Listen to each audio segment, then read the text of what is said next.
Hey, it's Bill DeWeese, pro voiceover talent and voiceover career coach. So do you really need to understand VoTech if you want to get into voiceover? The short answer, yeah, you really do. A lot of people, look to outsource the editing and the finishing, the sweetening, so to speak, of their audio. And the problem when you do that is you leave yourself in a very vulnerable spot. And what I see, I get asked this question so much about how to work with audio.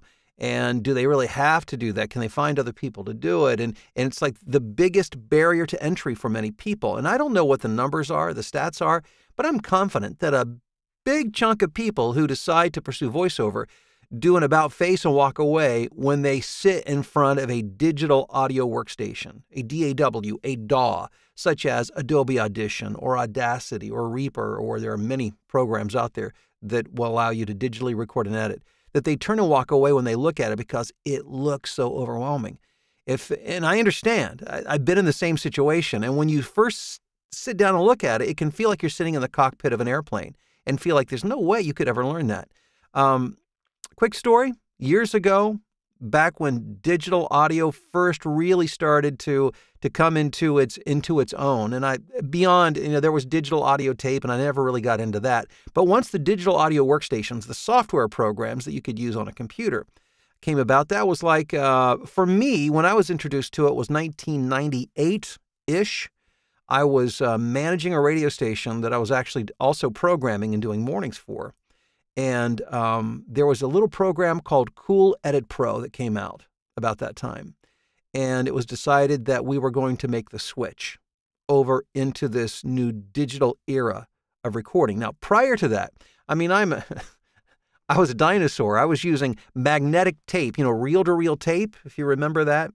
And to edit with reel-to-reel tape, would use a grease pencil, a white grease pencil, to mark the places where we wanted to make the edits on the tape, find the mistakes or the edit points, mark it with a grease pencil, put it on a splicing block. You can Google all of this to find out what it is if you don't know what it is. And then take a razor blade and cut the tape, and then use splicing tape to adhere the tape back together again so it would play smoothly, on a reel-to-reel player.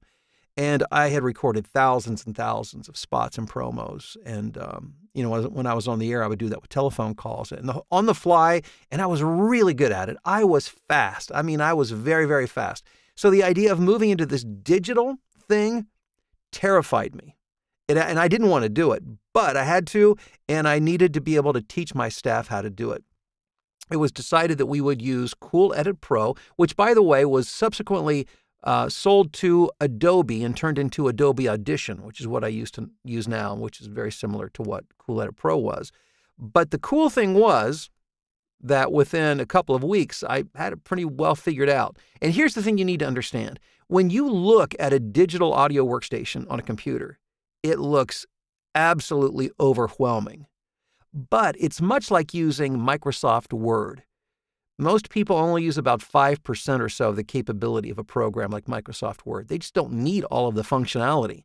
It's the same thing with recording and editing digital audio. Most of us never use, most of the functionality, maybe 5%. There's really only a few things, a handful of things that you need to understand. The rest are features that there are things I don't understand on it. There are things that I could use that I don't use. I use very basic functionality. And I have built a large, profitable voiceover business with only a few things that I really understand and do well on Adobe Audition. So don't let all of the buttons and the colors and all of this stuff scare you, because when you look at it, it's like, holy cow, how could I ever learn all of that? Now, a few things to keep in mind.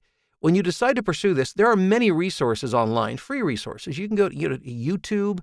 There's all kinds of free tutorials that you can begin to sit down and watch and to begin to absorb that information. And by the way, I do recommend that you not outsource this. You need to understand it, because there will come a time when you will need to get something done, get it done quickly, and you won't be able to find somebody to do it for you. And so if you don't learn how to do it yourself, you put yourself in a really tough and vulnerable position, and you don't want your business in a vulnerable position. But you can begin to learn, simply by doing that. Now, also, I wanted to let you know that I have a course that begins this Tuesday night and goes for 3 consecutive Tuesdays. And it's my VoTech course. It's actually taught by my son, the audio engineer, Alex Deweese, and I'll be in the class as well.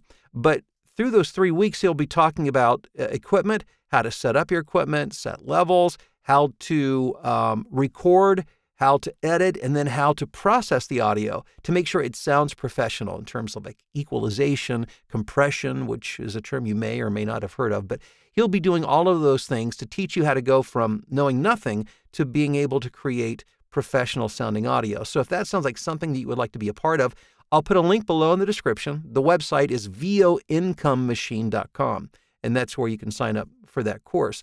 But whether you sign up for the course or not, there are resources out there, and I don't want you to walk away from VoiceOver because you look at the screen of a digital audio workstation and think, there is no way in the world I can learn this.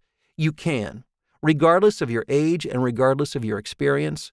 If you can use Microsoft Word, if you can learn how to use that, and maybe you've never used that, so maybe that's not even a good comparison. But if you can do that, you can do this.